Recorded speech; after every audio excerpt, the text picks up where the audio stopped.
Today's stuff we're going to be learning is Bava Batra Daf Kuf Yud Aleph. Today's stuff is sponsored by Gilid and Eric Summer in honor of Shai Seliger, his wife Hadar, to his parents or dear friends and fellow Daf learners, Oren and Rachel Seliger, upon Shai's safe return from a year of fighting in Gaza. Am Yisrael is grateful to you and all the other men and women fighting to protect us and their spouses and families for all their sacrifices. Today's stuff is sponsored by Sarah Sachs in honor of Rabbanit Michelle, who has made Daf Yomi accessible to me and a pleasure to learn. The learning will also be a memory of all those killed in Bach Golani yesterday and for the refuah shlema of the injured soldiers. Okay, we will get started at the bottom of Daf Kuf Yud Amud Bet Ha'ish et Imo. We're going to try to figure out the source for how do we know, or we are going to figure out the source for how do we know that a son, inherits from his mother. And we're going to see not only a son, but a daughter. And not only are we going to see not only a daughter, we're going to see that the whole law is learned from daughters. Where do we get this from?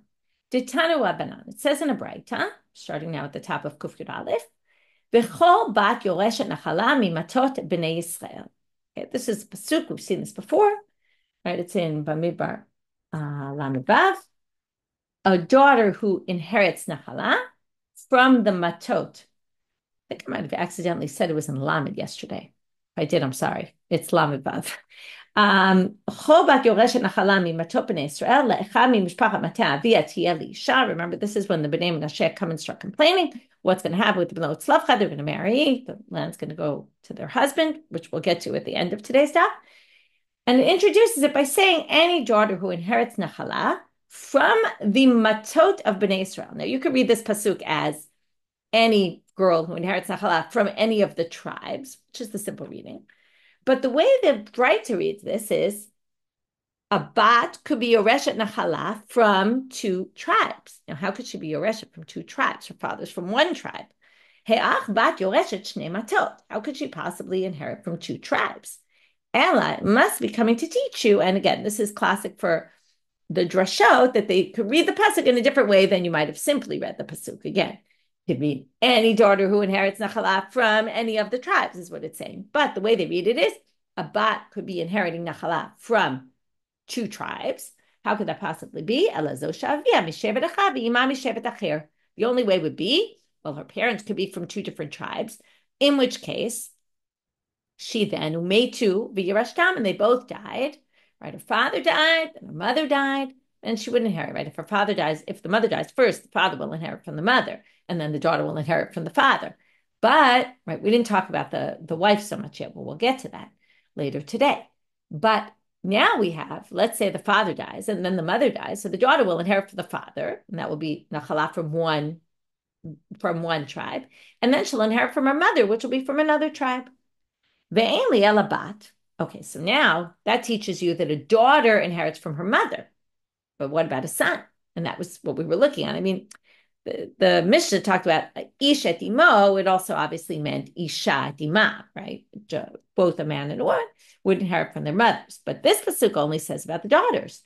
Ben minayin, how do we know sons? Amarta kavachomer. Oh, it's going to be a basic kavachomer argument. And you can figure out where the kavachomer is going to go. Uma bat shehura kocho b'nechsei ha'av. Well, a daughter is weaker when it comes to the possessions of her father, inheritance laws, right? She's weaker than a son because the son always inherits first, and the daughter only inherits when there's no sons.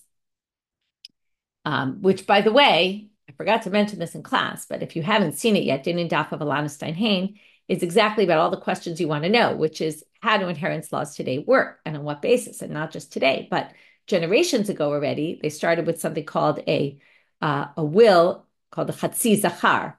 And if you want to learn more about it, where the girl gets already property in a will, and when there's brothers, and basically, you might remember Alana Steinhain wrote a book called Circumventing the Law. This is a great example of circumvention of the law. So if you remember her shiur about Heter Iska and all how the practicalities, right, all the stuff you don't get to in the Gemara that happened later, all these later developments, very interesting and worth listening to. So that went up a few days ago. So now she ends up with, looks like, more rights in the mother, right? She had less rights in the father because she only gets if there's no sons, but she has more rights in the mother because about her was said that she's going to inherit from her mother. So, or they gave her koch, not necessarily more, but she clearly has something here. Ben so the son who has a stronger position in the possessions of his father, and would it not be obvious then that he would obviously also get inheritance from the mother? Now, though, the question becomes, does the daughter have more rights in the mother's Yerusha, though, than she does in the father's? Meaning, maybe she shares it equally with the brothers. So, but the Braita continues. It says, "Umimakom shabata," but from the place where you came, meaning, "Ma lahalam ben kodem lebat, avkam ben kodem lebat." Well, if we're going to learn the son from the laws of his inheritance of the father, where he comes before the daughter, then here also he's going to come before the daughter.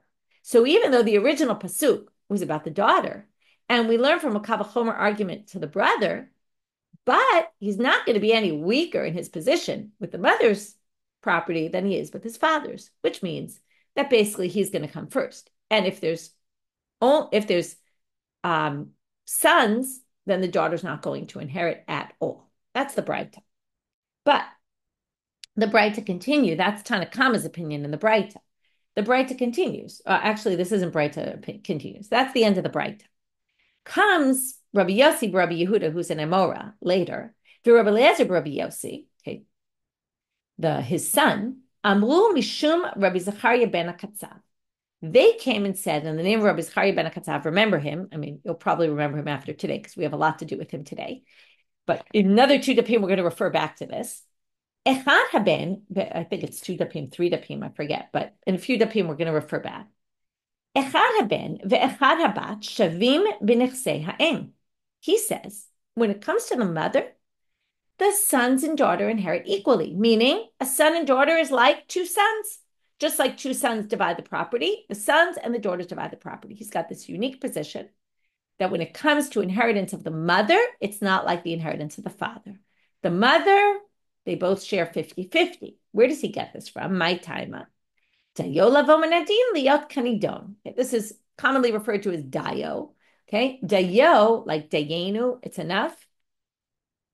Dayo lavomanadin liot kanidon. Okay, let's take apart the words here. Labamanadin, bamanadin means it comes from kavachomer. Kavachomer is often referred to as a din. When you have a kavachomer, what's baminadin is dayo liot kanidon. It's enough for it to be like the one it's learned from. Meaning, if you're going to learn something in a kavachomer argument, you're going to say, from this law, which is lighter, right, we're going to learn to something that's stronger, right? Like from the daughter who has less power in general, and she gets to inherit from the mother, we're going to learn to the son, right, who has more power and obviously then will inherit.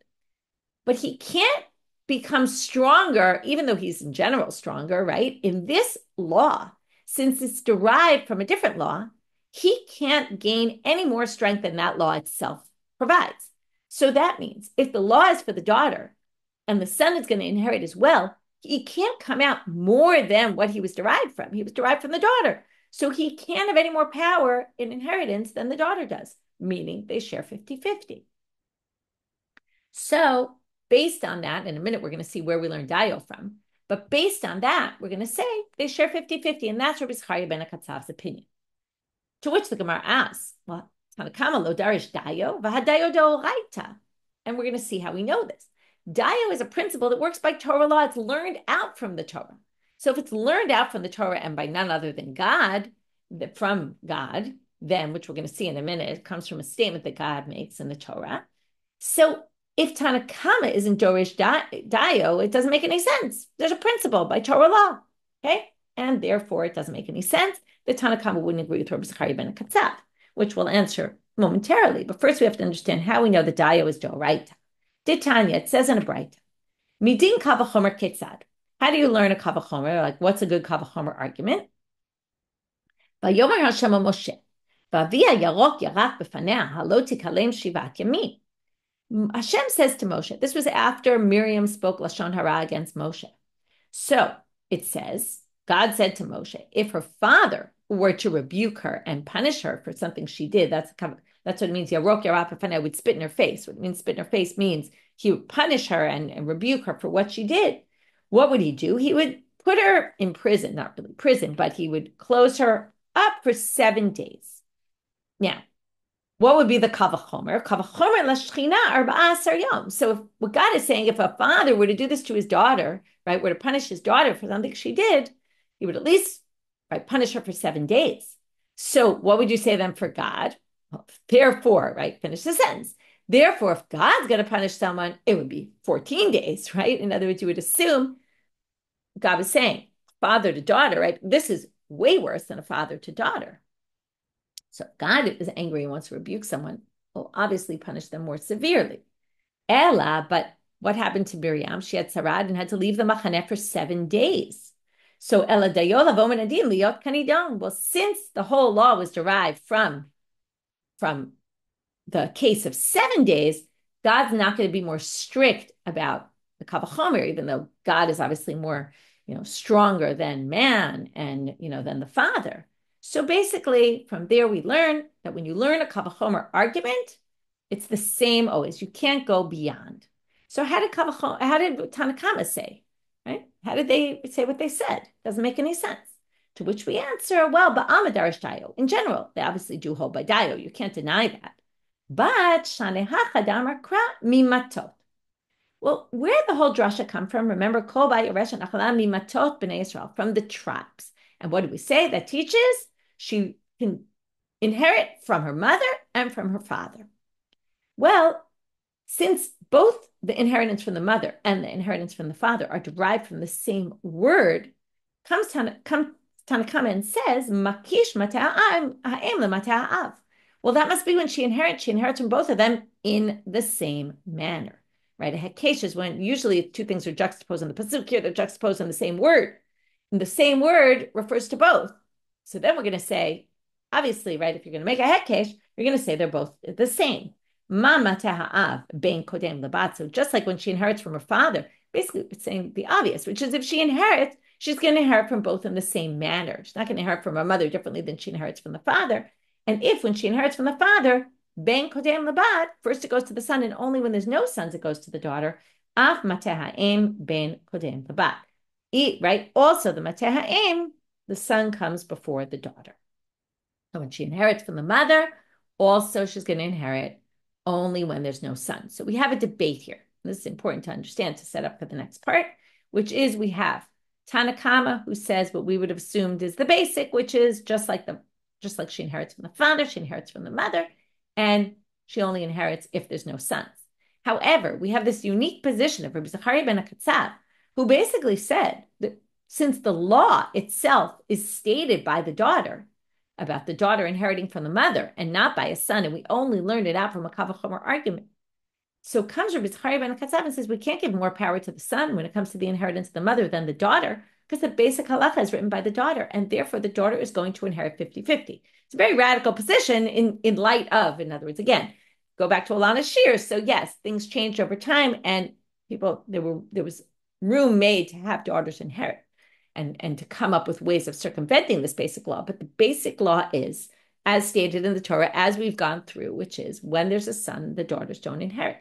And yet, there's this unique position of Rabbi Zecharia ben haKatzav that basically comes and says, no, when it comes to the mother's inheritance, when it goes to the children, right, which is when her husband's not alive anymore, when it goes to the children inherit equally. So let's see what happened with this law. Rav Nitai, we're going to have 3 stories. Okay, it's going to go like this. There's something similar about each 3. In 2 of them, there were rabbis who wanted to hold like Rabbi Zecharia ben haKatzav. They wanted to rule, but they didn't because they got stopped. In one of them, someone actually rules, and then someone gets angry at them. Okay, in 2 of the stories, it's Rav Nachman who gets angry. In one of them, it's not. In 2 of the stories, it's quoted in the name of Rav. In the other story, Shmuel appears. So we'll see. You'll see some similarities between 2 out of the 3 in different ways. Rav Nitai several me'abad uvada ke Rabbi Zecharia ben haKatzav. So Rav Nitai wanted to rule like Rabbi Zecharia ben haKatzav and split the mother's inheritance 50-50. Amar le Shmuel, kiman, ki Zecharia? So Shmuel says to him, like who? Like Zecharia? Afes Zecharia. Zecharia is Efes. He's a nobody. Okay, it doesn't really mean he's a nobody, but he means we don't hold like Zecharia. Okay, no way, no how. And Shmuel says very clearly, don't do what you thought to do. Now, if you're Rabbanit, who we don't really know him very much, and you're Shmuel, right? Obviously, Shmuel's going to win out here. So that's the end of the first story. Second story.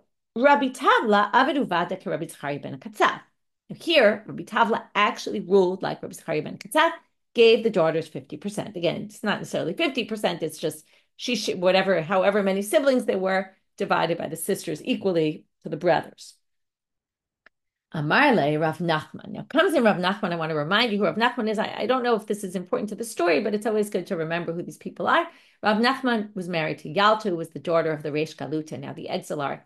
That's the exilarch. They were a very wealthy family, and the people surrounding him were wealthy. Maybe that's why the inheritance concerned him a lot, because he was dealing with a lot of wealthy people with a lot of inheritance. I don't know. But he appears both in this story and the next story and gets very angry at the people who are trying to hold, like Rabbi Zecharia ben haKatzav. So Rav Nachman says, "My hi, what's going on here?" Amar lei, he says to him, "To Amar Rav Chanina, I have a tradition. The Rav Chanina bar Shlemya, Mishmei de Rav, said in the name of Rav." He's quoting someone of importance, not saying, "I thought like Rabbi Zecharia ben haKatzav," but he said, Rav Chanina bar Shlemya said in the name of Rav, "Halacha Rabbi Zecharia ben haKatzav, the halacha is like Rabbi Zecharia." Amar lei, Zil Ahadarbach. He says, go undo what you just did. Okay, undo your ruling. V'ilo, and if not, mafikna lach Rav Chanina bar Shlemya meunech. And if not, I'm going to literally, physically, I don't know what he means exactly by this. I'm going to remove Rav Chanina bar Shlemya from your ears. Okay. Some people think this means I'm going to put you in cherem and you won't be able to hear anything of his anymore. Okay, or I'm going to make you forget everything you learned. It sounds like one of these bullies threatening. But basically what he's saying, however you translate this phrase, which by the way, we've heard this phrase before, he's basically saying you're totally wrong. And he must have misquoted Rav. Okay. And we're going to see later that Rav Nachman had his own tradition that both Rav and Shmuel did not hold like Rabbi Zecharia ben haKatzav. And that's why he was so motivated to basically say, you're wrong, you're very wrong, and you've got it all wrong. So, and threatened him to basically undo his ruling. Third case, Rav Huna bar Chia, and not to be confused with the regular Rav Huna, who we're going to see in a minute, but Rav Huna, the son of Chia, Savra Lemea bar Uvada ke Rabbi Zecharia ben haKatzav, also he wanted to. This time he didn't, right? Not like Rabbi Tavla, like the first case. Wanted to rule like Rabbi Zecharia ben haKatzav. Amar le, eshlach le. Eshlach le? I skipped a line. Amar le, Rav Nachman my high. Rav Nachman said, what's going on here? Amar le, da Amar Rav Huna Amar Rav. Here he quotes Rav Huna, who is the student of Rav.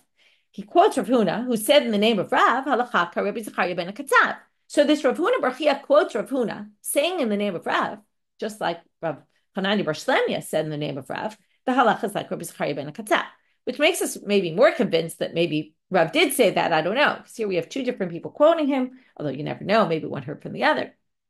Anyway, he says that. Amar le, eshlach le. So he says, should I send to Rav Huna and check that Rav Huna really said this? In other words, what he's basically saying is, did you make this up? If I checked with Rav Huna, would he say the same thing? So what was the response of this Rav Huna bar Chia? Iksif. He was embarrassed. Okay, his face turns red, as if now. There's multiple possibilities why his face could have turned red. Either he really made it up. That's option one. And then he was embarrassed, like, don't ask Rav Huna, because I just made that up. Second option, maybe he was worried that maybe he misheard, he started getting nervous. When you say something and then someone comes very confidently that you're totally wrong, then, and says, should we go ask him? You all of a sudden think, maybe I misheard the rabbi. Maybe, I misunderstood. I thought that was what he said, but you seem to be so convinced not. Maybe I got it wrong. And third possibility is he might be nervous because maybe Rav Huna changed his mind. And if he goes back to Rav Huna now, maybe he'll be humiliated because maybe Rav Huna will change his mind. Then it'll look like he was lying, even though he wasn't really. So we don't know if that means he's guilty, right? When the teacher catches you and, you get all red because you really did something wrong. But if you didn't do anything wrong, you're not embarrassed at all. So it's unclear whether there was wrongdoing here or he was just nervous, right? To me, after we've seen so many stories of Rav Nachman, he was a bit of a bully sometimes. You could see why he'd just be intimidated, whether or not he was wrong or right. Rav Nachman was an intimidating guy. So Amar le, so now after he sees he got embarrassed, Rav Nachman definitely understands from this, you must have been lying.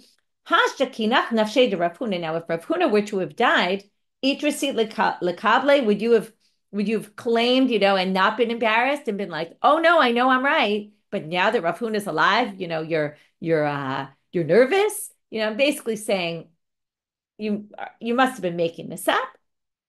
Now, why is Rav Nachman so convinced about his opinion? Why is he so confident? Not just because he's in general confident, but Iu Keman Savra, like who did he hold? Well, he had a tradition, and as it was passed down to him, he had the Rav Shmuel, the Amrei Travayu, Ein Halachat, Rabbi Zecharia ben haKatzav. You have to remember also, he learned from Rav and Shmuel. It's not like he just had a tradition from, someone else, but he learned from Rav and Shmuel himself, and he learned from them or understood from them that both of them held that we do not hold like Rabbi Zecharia ben haKatzav, and that's why he was on this tirade to basically go against anyone who said otherwise. Okay, that was our first section of stories of people getting angry at other people, and now we're going to continue with some other interesting story, which I don't know exactly what to make of it, but my husband's had a good insight about this story. He says, right, we're talking about inheritance, and we're going to get from this sugya, okay, this is all about the daughter, about children inheriting from the mother, but from here we're going to get into the Bechor and the Pishnayim and the double portion that the Bechor gets, and a lot of this story sounds reminiscent of the Yitzchak, Yaakov, Esav whole thing with the Yitzchak couldn't see. We're going to start with Rabbi Yana, who can't see, and then we're going to get to he touches and he feels to see, and then we have like a situation that definitely sounds reminiscent of that story, which is interesting in the context here. What to do with it, you can think about it. Give you food for thought today. Mistanach va'azo Rabbi Yanai akatve to Rabbi Simlai. So Rabbi Yanai was already old, and he was leaning on Rabbi Simlai to help him walk. Also, he couldn't see, so he needed someone to help him walk, because otherwise he would bump into things. So he would lean on the shoulders of Rabbi Simlai Shama'eh. Shama'eh means his shamash, the guy who served him. Va'ate Rabbi Yehuda Nesia La'apayu. Now again, we have someone who's a very prominent person, like Rav Nachman, who we said was connected with the Reish Galuta. Rabbi Yehuda Nesia is Rabbi Yehuda, the grandson of Rabbi Yehuda the Nasi. Okay, Rabbi Yehuda Nasi, we know, put together the Mishnah. His grandson is called Nesia, just to distinguish him, but he was also the Nasi. Nasi usually was a prominent person. They were a political leader. Maybe Rabbi Yanai, I don't know. I didn't look up enough about him. Maybe he had some issues with political leaders. He clearly is against Rabbi Yehuda Nesia. Whether he knows it's him or not is also a good question, but he clearly knows, we're going to see in a minute, that he was a prominent person, because when Rabbi Yehuda Nesia was coming toward him, Amarle, his shamash, Rabbi Simlai, says to him, right, besides helping him find his way, he also wants to tell him what's going on outside. Bar inish ta'ata the kabilna, the person who's about to come to you, huyai begulteyai. He's very nice looking, right, presentable looking, and he's dressed beautifully. Okay, so already Rabbi Yana has in his head some wealthy guy, and obviously seems to have an issue with it, because kimata l'gabe gashisha. So the first thing he does is he starts touching him. He wants to feel his clothes, that Rabbi Simlai says he's wearing such nice clothes. And the first thing he does is insult him. And he says, Amarle din shiure kesak. This clothing he's wearing, it's the ruling. Okay, well, now you might remember, we learned about tum and tara and laws of purity and impurity. Beged, a cloth, piece of cloth, has to be a certain size to be usable. And it depends on what kind of material it is.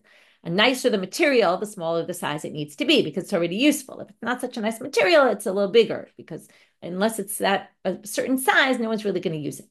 So this guy's clothes, the shiur for tuma, is like a sock, like a sackcloth.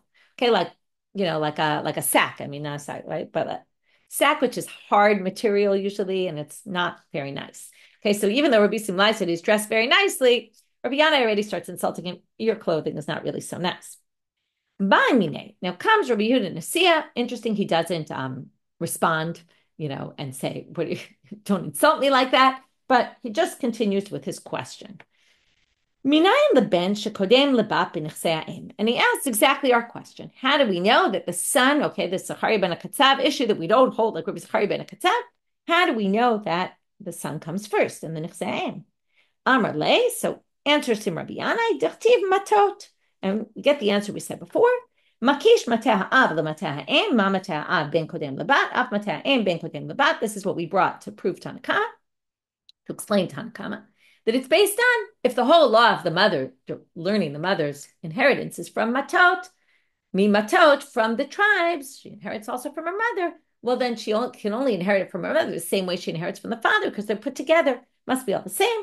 So ima, right? So if the matah av, when she inherits from the father, she only gets if there's no son. Likewise from the mother. So Amar Le comes Rabbi Yehuda with a question. It's an interesting question. He says, ima matah av. If you're already comparing it and saying, well, the inheritance from the mother is exactly like the inheritance of the father, well, then bechor notel pishnayim, right? So if you're going to say that matah av is matah em is like matah av, when you inherit from the father, if you're the firstborn son, you get a double portion. Af matah em bechor notel pishnayim. He says your whole drasha is a fault in it because everybody knows you don't get double portion from the mother. But according to what you're saying, the inheritance from the mother is exactly like the inheritance of the father.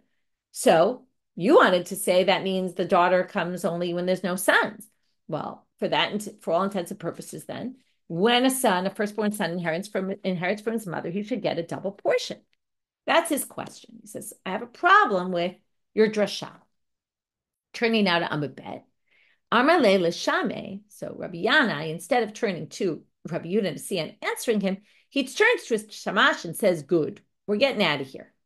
Le dain save lemela. This guy we have nothing to learn from this person. His questions are just annoying questions. They have no basis to them. And let's get out of here. Very offensive, right? If it wasn't offensive enough that he knocked his clothing, now he's knocking his Torah and basically saying, you're just asking questions. Perhaps he thought he was asking questions to trip him up. What he's really saying is this guy really doesn't want to learn. He's just bothering me with annoying questions that have no basis. Okay, so the Gemara, that's it for the story. Okay, why we have the story, why this happened is a really good question. I don't have a good answer to it, but it's interesting. Again, we have this issue, right? I think he was really knocking perhaps it's very likely he just didn't like politician type people and people who were in those kind of positions and was just mocking him. V'tamamai. So what's really the reason why it was obvious? And that's what Rabbi Yanai is basically saying. What makes something not a good question? Because there's an obvious answer to it. What was interesting is, to Rabbi Yanai, what was such an obvious answer, we take 3 rabbis to figure out what exactly his answer was. So the first, we're going to have 3 attempts, and then we're going to knock them out one by one and keep the last one. And we're all going to darshan it. Each of the 3 are going to darshan it from this pasuk. So let's read the pasuk in Dvarim Kaf Aleph. Talks about the pishnayim. It says, "Ki et habachor ben asnuah yakir latet lo pishnayim." And that if you have 2 sons, and one is from the son you love, and one is the son you hate, you can't just say, "Oh, I'm going to give the double portion to the one I love and not to the one I hate." If the one I hate is it's the son of the one who's hated. And it sounds a little bit like a reference to the Rachel and Leah situation. And don't give the son of the hated one, don't ignore him. You have to give him the double portion. So at Bechor ben Asnuah, Yakir latet lo pishnayim, you have to give him double. Bechol asher yimtza lo, it's a bit of a weird phrase, for everything that is found to him. This is where we get ra'oy and not muchzak. It has to be muchzak and not ra'oy. It's all the land that you have at the time. He who was sheep, oh no, he is the first of your strength. This, by the way, is also said about Ruvain, Reshit, oh no, in the brachot. V'lo mishpata bechora, and to him, okay, him, by the way, is the bechor. Later, we're going to darshan this differently, but to him is the laws of the bechor. Okay, he's the bechor, he gets the laws of the bechor. So Amar Abai, first attempt to prove it. Amar Kra, bechol asher yimatzeh lo, for everything that's found to him. What do you see here? Lo v'lo la. Everything that's found to him means everything that was in the possession of the father. And what do you see here? Masculine language, lo v'lo la. This comes to exclude the mother, only from things that are from the father. Okay, that sounds reasonable. Again, we've had that before, that you could, language somewhat in Hebrew, masculine includes the feminine, but yet we many times darshan this is masculine, not feminine, like we saw recently. So lo v'lo la. So now the Gemara says, ve'ema hanemile. You could say that that's just excluding a unique case, not any case of the inheritance of a woman, but, right, of an inheritance of a mother going to her child, that there's no laws of Bechor. Maybe it's only coming to say, and don't get confused with Bechor and Bachul. Bachul with a chet is a lad, like a young person, which really means an unmarried in this case. He wasn't married before. Bachor shenasal mana. It was a man, the father's first marriage, but the mother's second marriage. She's a widow. What really they're trying to say is she already had a son from a different marriage. So when it says lo velo la, it means he'll inherit from the father, assuming it's the father's first child, then he's the bachor for the father. But if the mother already was married before and it's not her first child, then when she dies, the bachor won't get pishnai. But implied from that would be aval bachor shenasa betula. But if neither was married before and the child is a firstborn to both, hachinami deshakil. Theoretically, you could say, no, it's not the case. But from this pasuk that excludes something, maybe it's only excluding a more limited case where it's not the mother's firstborn, but it is. He's still called. What are they trying to say? He's still called the bechor, but he won't get pishnayim from the mother because he happens not to be the bechor for the mother because she was married before. Okay, second attempt. Amar Rav Nachman bar Yitzchak. Amar Kra. The pasuk says reshit ono. This is the next phrase in the pasuk, right? The first was b'chol Hashem etzei lo. Kihu reshit ono. What is reshit ono? What do you see from here? Ono velo ona. The strength of him and not of her, right? This is the father's strength. This is firstborn son, but it's not the mother's strength. So again, right, it's just darshaning the masculine, not the feminine, which seems to exclude the mother. So again, it means here he won't inherit pishnayim from the mother. To which they say, no, this could be this is an interesting halacha. It happens to be October's awareness month for in Israel for what we call Leidot Shketot, for stillborns. So apropos this sugya, although the sugya really is very different from the way we perceive things today, this basically says something interesting. Okay, again, interesting, complicated, I would say interesting, hard to swallow. But ono comes to the language of aninut, like onen. When someone dies, you're in a status of onen until they bury. Onen has to do with avelut, okay? It has to do with mourning. So what they say here is, if a firstborn, okay, let's say there's a child born and then the child doesn't make it. Let's say the child dies when they're 5 years old. Then another child is born. That child is not the bechor. Why? Because it has to be reshit ono, okay, where this was the first one that you theoretically are going to mourn for. But if you're bachar nefalim, if you come after a stillborn, then lahavi bechor lenachala, you're still going to get the pishnayim. Why is that? Misha libo daveh alav. Yatsa zeh she'en libo daveh alav. Okay, this is the statement that's very hard to swallow nowadays, which is that it was an assumption that in those days, also there were a lot more stillborns in those days. There were a lot more infant births and infant deaths in general. So Misha libo daveh alav, I guess they, in those days, perhaps, or at least there was the perception that people weren't as upset about it, which again, very hard to understand. But also, there's no real laws of mourning. So you could also say from a technical perspective, there's no real avelut for this. There's no aninut for this. So when your heart goes out, and you're upset about it, that's for a child. Then it's not going to be a bechor anymore after the next one who's born. But yatzazeh, but excluded from this is misha ainli bo davala, that your heart doesn't go out for it, meaning there's no laws of avelut, there's no onen, coming from the word on, oh no. And therefore, it's going to teach you a totally different halacha. That's what we learn from oh no, and not this. So that doesn't work. So now so then the Gemara says, well, no, you could still learn it from here because im kain lema kraki reshit on. If all you wanted to teach was this law of aninut and that a bechor who's born after a stillborn will still be a bechor, well, then the pasuk should have said ki hu reshit on. Didn't need to say oh no. It's just he is the first of the strength. You didn't need to say his strength. So my oh no, shmami natarte. So actually you can derive both. You can say from the fact that it said own and uses that root, that teaches you about the law of a stillborn. That again, a bechor born after that will actually be a bechor who will get the pishnayim. But if it's, but because it said oh no, in the masculine, that comes to teach you're only going to get the pishnayim from the father, not the mother.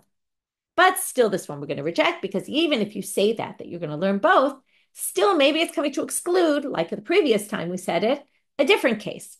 Kind of the same thing, but of the flip. Maybe this is coming to teach you're not going to get pishnayim of a bechor if you're not a bechor for the father, because the father was a widow who married a woman who was never married before, meaning, okay, this is the reverse of the previous case.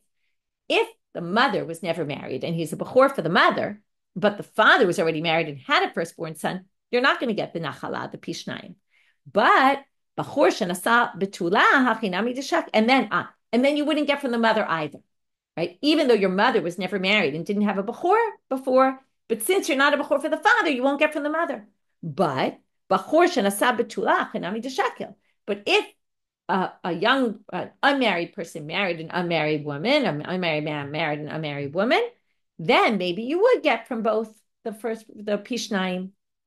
So you can't learn it from that pasuk, because again, we need to find where it's clear that you don't get pishnayim from the mother. So we tried b'chol sheyimatzeh lo. We tried Rishi don't know. Neither works. Let's try the third.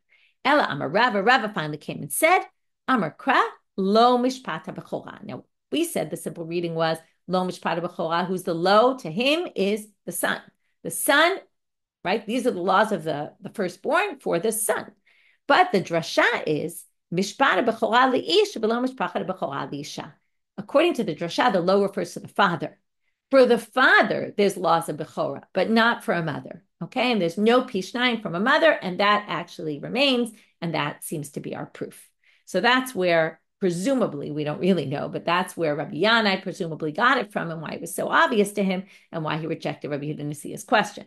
But again, we suggested it could be there were other reasons why he rejected his question, and he was just in general, right, from moment one, he was already mizalzel, as we say. He gave him very little attention and was kind of down on him, and perhaps that was a different reason why he ignored him.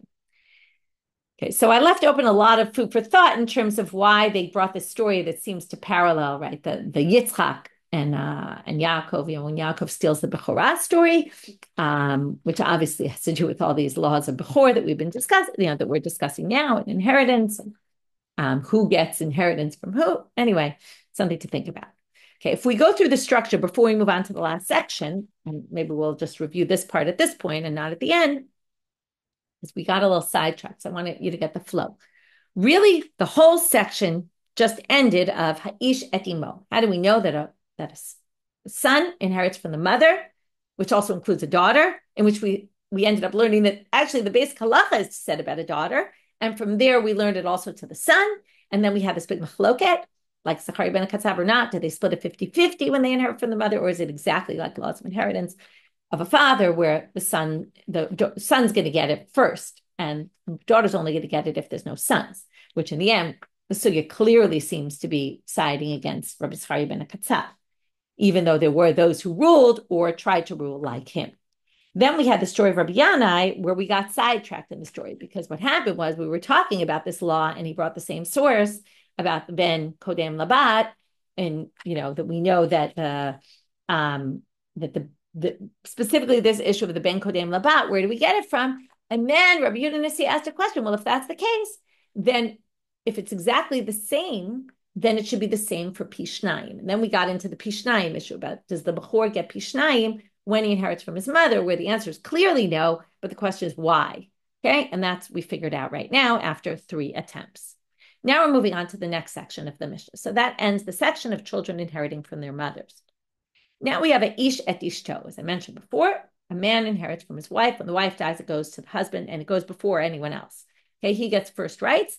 In fact, the Rambams, or people, the way people read from the Rambam, you could look further into this, but that it's actually not from laws of inheritance. Notice the wife doesn't appear in the psukim, although we're going to darshan it from the psukim.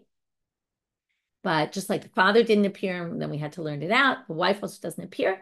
They're going to sort of connect to the psukim, although it's a little difficult. From the Rambam, it sounds like it's more like from laws of marriage, because the husband has rights to the woman's property through marriage, and therefore inherits her not as much from laws of Yerusha, which is an interesting way. And the question is, what are the ramifications of that? But it's an interesting understanding that people explain in the Rambam. Anyway, it's something to think about. But from the sources, we're going to see they really do derive it from the psukim about Yerusha. So raising that as a question. How do we know this? Titanu Rabbanan. The structure is going to be, we're going to have an explanation, a drasha. The Gemara is going to question that drasha, and Abai and Rav are going to each give different explanations for that drasha, and then we're going to find that there's also a different drasha. She'ero zo ishto. It is a little strange because we already said she'ero za'aviv. Remember that last pasuk about if there's no uncle, then it goes to the she'ero karov elav. Okay, I'll read you all the words because we're going to darshan them now. Im ein achim laviv, the father doesn't have brothers, natatem et nachlato l'sheiro hakarov elav, so it's going to go to the nearest, closest relative. Again, the simple reading was closest after the uncle, not the most close, but we darshaned it already as the father, who's very close. Mi mishpachto, from his family, v'yarash ota, and he will inherit her. This is a little weird. Who's the her?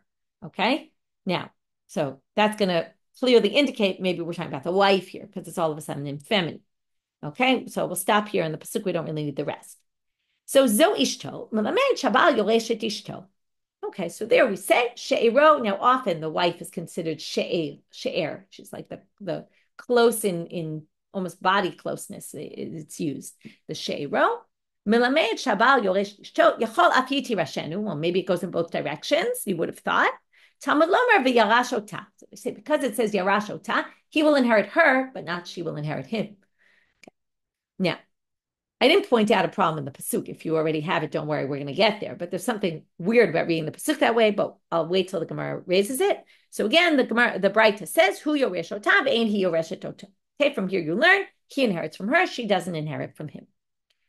V'ha cry lav hachi ktive, but the pasuk doesn't read that way. Meaning what? Go read the pasuk again. If he doesn't have brothers, you give your nachala, the deceased, to the she'ero hakarov elav.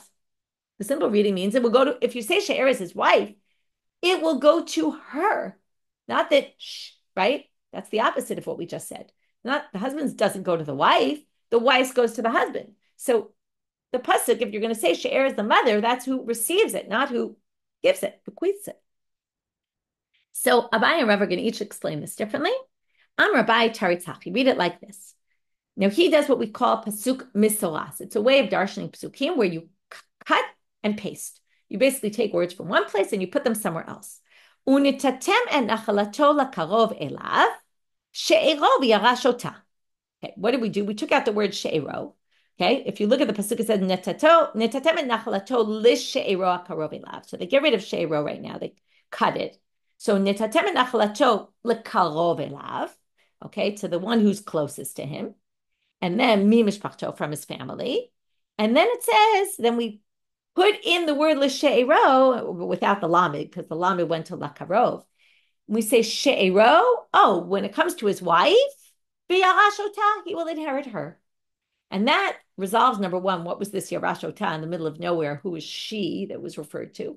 And it resolves the issue of, it doesn't sound like the she'er will inherit him, but that when it comes to the she'er, okay, but obviously you had to do some cutting and pasting, which, again, it is a method, but Rav is not going to like it. I'm a Rav, sakina harifa misakakra. What, you took a sharp knife, and you cut the psukim up? What kind of thing is that? Even though Rav is going to do his own gymnastics here. Ella, I'm a Rav, hachi kamar. Rav says we're going to learn it from here. Unitatem en nachalat she'ero elav. Okay, does a little creative gymnastics here. Nachalato lishe'ero. He takes the vav for the end of nachalato and the lamed from the beginning of lishe'ero, and he removes them. And then it reads nachalat she'ero, the nachalat of his relative, of his close relative, which is his wife. And then you add those two letters and switch the order, lo, to him. Okay, and then you're going to get what he's going to explain that. Kasavar gorim mosifim v'dorshim. You can take away, add somewhere else, and darshan. He thought that was okay, but not cutting and chopping up. Then they say, but by the way, there's a different Braita where there's different Tana in this Braita where it learns it from somewhere else. So we have the first one, which is She'ero is his wife, and then we had to figure out how exactly to read that pasuk so that it works. Second answer, although first we're going to quote the first one. Hi Tana Maita Lemehacha, Tanya. And we're going to end with this Braita today. V'yarashotam alamed shabal yoreshet ishto divrei Rabbi Akiva. Okay, that's the Rabbi Akiva is what we saw before. Yarashota, right? It was the She'ero, and then Yarashota, and then however we explain, like Abaya Rava. Rabbi Yishmael Omer, no tzaddik, you don't even need that pasuk. Harei Omer, v'chol bat yoreshet nachala mimatot b'nei Israel, lechami mishpachat. Right. So then we said, what do we say when the daughter inherits? Right. What do they say? She has to marry someone in the same tribe. And then we said, now bahasibat habala katuv medaber. This implies that what? Why does she have to marry within the tribe? Because otherwise, the nachala will go to her children. Right. And then, in other words, otherwise, what will happen? Her husband will inherit her property. and then it'll leave the tribe. So it's implied from that verse and from many others we're going to read right now that the nachala of the woman goes to the father, to the husband. Otherwise, who would care if she marries someone from a different tribe? So what? Doesn't matter. The nachala, when she dies, will go to someone else, but not to her husband. So obviously, they were worried that it's going to end up going to her husband. And they said also, right, we don't want the nachala to go from tribe to tribe. How else? Through her husband. Now, obviously, later the Gemara is going to say, why do you need all these psukim? You could have just learned it from the first. Same idea in the pasuk, same thing about the nachala moving from tribe to tribe. Now here's a different type of drasha. Ve'elazar ben Aharon mate. But you can be roto, we give up Pinchas beno. Elazar, son of Aaron, dies, and they buried him in the territory of Pinchas' son. Now, Chiminayin le Pinchas, shelo yalo le'elazar. If Pinchas was Elazar's son, why would he have land that wasn't Elazar's land? Must be he had land from his wife that he inherited. Ve'omeo, and one last pasuk, Uskuva lida Yair. So Yair was the son of Skuv. Vayulo eschim v'shalosh arim be'eretz Gilad. He had 23 cities in Eretz Gilad. Chminayin le'er shelo hayalo l'Skuv. How could he have had things, right? It says, Vayilo, for him there were 23, as if not his father. How could he have something that wasn't for Skuv? So all these psukim indicate, they don't ever say the halacha straight out, but it's obvious, implied within them, the husband must inherit from the wife. So the first part I already reviewed. The second part of the daf was all about a husband inheriting from the wife. How do we know? In the end, we had two different drashot. One is the yarashota, the she'ero yarashota. We had to read that pasuk in a creative manner, either like Rava or like Abai. And then we had the second drasha of the fact that they were worried the nachala is going to go to the husband, that if a woman marries someone outside of her tribe will lose nachala, is an indicator that the nachala is going to go to her husband, that's what they were worried about. And these other psukim, like about Pinchas and Yair, that show that they had their own independent land, must be that they inherited from their wives. From that, we finish today's daf, and we'll get tomorrow to, why we needed all these psukim. Okay, the obvious issue is going to be, if you haven't thought about it already, maybe they all got the nachala. Aren't we worried about the sons? Right, the mothers give to the sons. That was the beginning of today's daf. Could be they inherited from the mother to the son and not from the wife. So it's not necessarily so clear. We'll deal with that issue tomorrow. Wishing everyone a good day and a safe day.